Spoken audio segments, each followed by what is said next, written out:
sallallahu alaihi wasallam daripada Mekah menuju kepada kota Madinah adalah selama 13 hingga ke 14 hari. Nabi naik bas ke? Nabi naik train ke? Nabi naik unta.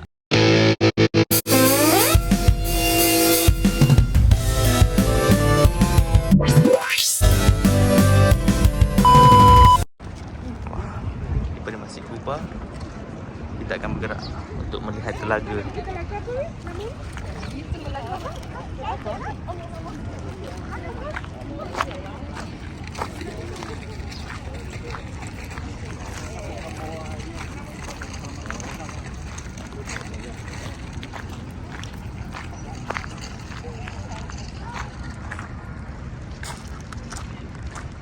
Masjid, tepi masjid tu. Masya Allah.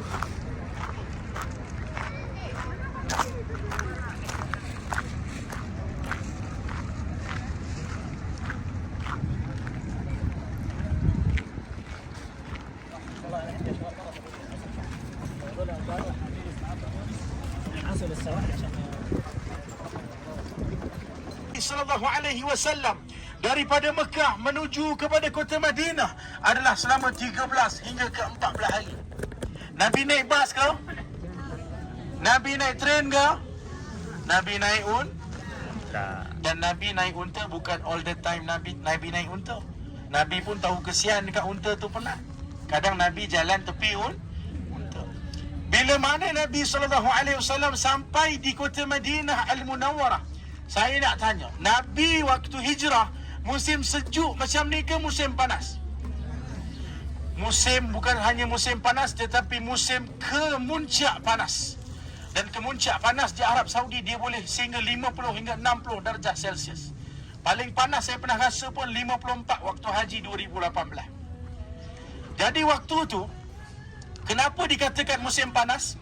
Sebab ramainya para hamba di kota Madinah Al-Munawwarah, mereka berada di atas pokok kurma. Mereka tengah petik kurma. Sebab kurma dia akan dipetik setahun sekali saja. Waktu kemuncak musim panas. Jadi pada waktu itu ketika mana Nabi sampai di perkampungan Quba yang kita pergi solat tadi, Nabi sampai di perkampungan Quba, ada nampak dua unta lah. Sebab waktu tu di Quba ada yang tunggu Nabi 2 minggu, ada yang tunggu Nabi sebulan, ada yang tunggu Nabi 2 bulan. Sebab zaman Nabi tak ada WhatsApp, tak ada Telegram. Nabi dah sampai sini, Nabi dah sampai sini, tak ada. Jadi diorang menunggu kedatangan Nabi. Jadi waktu sudah sampai cakap ada background music Jadi ketika mana Nabi sampai di perkampungan Quba, diorang ramai-ramai lari, dia kata ya Rasulullah. Kemudian dia peluk seorang, dia kata ya Rasulullah. Kemudian yang dia peluk itu bukan Nabi SAW, tetapi yang dia peluk itu adalah Sayyidina Abu Bakar Siddiq. Kenapa? Sayyidina Abu Bakar Siddiq badannya sedikit kurus, kemudian muka dia sedikit tua. Nabi SAW badannya tegap, kemudian Nabi SAW mukanya sangat handsome. Jadi orang ingat Nabi itu adalah bodyguard kepada Sayyidina Abu Bakar Siddiq, sedangkan bodyguard kepada Nabi itu adalah Abu Bakar. Jadi bila ramai-ramai orang datang, dia kata ya Rasulullah. Yang peluk tu dia ada peluk saudara Sayyidina Abu Bakar. Kemudian Abu Bakar kata, yang kalian tunggu bukan aku, kata Abu Bakar. Yang kalian tunggu di tepi aku inilah Nabi SAW. Barulah umat di kota Madinah pada waktu itu di Quba tahu, yang handsome itulah, yang tegap itulah Nabi SAW. Kenapa kebun ini dinamakan Al-Bustanul Mustaghal? Ataupun kenapa kebun ini dikenali sebagai kebun yang memayungi? Sebab waktu tu musim yang sangat panas. Nampak tak batu dua kat dalam tu? Dalam lubang tu, nampak ada dua tu? Dua batu tu merujuk kepada tempat solat Nabi SAW. Waktu tu Nabi solat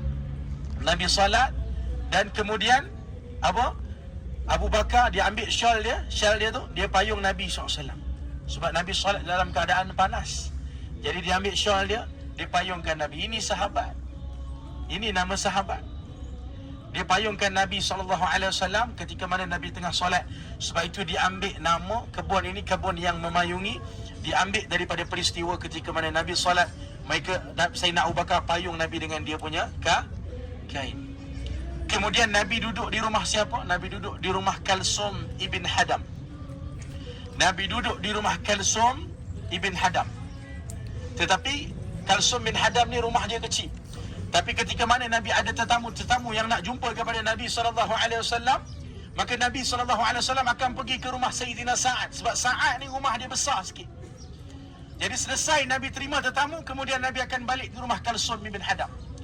Waktu tu Nabi tengah berehat, Nabi lapar. Dia hidang Nabi SAW dengan gugusan anggur. Maka pada waktu tu Nabi agak haus juga. Nabi dihidangkan dengan air telaga. Kemudian bila mana Nabi minum air telaga tu, rasa dia tak sedap. Lalu apa yang Nabi buat? Nabi ludah dalam telaga tersebut, dan telaga itu berubah rasa airnya, dan rasanya seperti hari ini sedap. Telaga yang kita tengok dekat depan ni sekejap lagi, dia bukan telaga yang asal. Dia bukan telaga yang asal. Telaga binaan semula. Telaga asal adalah telaga yang bersebelahan dengan rumah Kalsum bin Hadam. Sekejap lagi saya bawa para jemaah untuk lalu di rumah Kalsum bin Hadam. Untuk kita masuk dalam rumah Kalsum ni dengan tujuan apa? Untuk kita mengambil sedikit perasaan rindu kita pada Nabi SAW. Tidak ada tujuan lain melainkan kedatangan ini hanya dengan tujuannya untuk menambah kecintaan kepada Nabi SAW. Para ulama kata di situ adalah tempat di antara tempat yang berkat. Kerana apa? Duduknya Nabi itu bukan seperti duduk manusia biasa. Bukan duduk seperti kita. Duduknya Nabi SAW itu adalah dengan solatnya, dengan zikirnya, dengan doanya. Kalau kita hari ini duduk, apa kita buat? Dengan gamenya, dengan Facebooknya, dengan Instagramnya, betul tak? Beza. Sebab tu hari ini rumah kita tak berkat, sebab kita tak buat apa yang Nabi buat.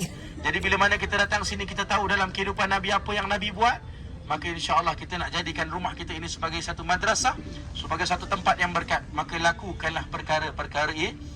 Nak masuk tak rumah Kalsum? Jom kita masuk. Allah wabarakatuh.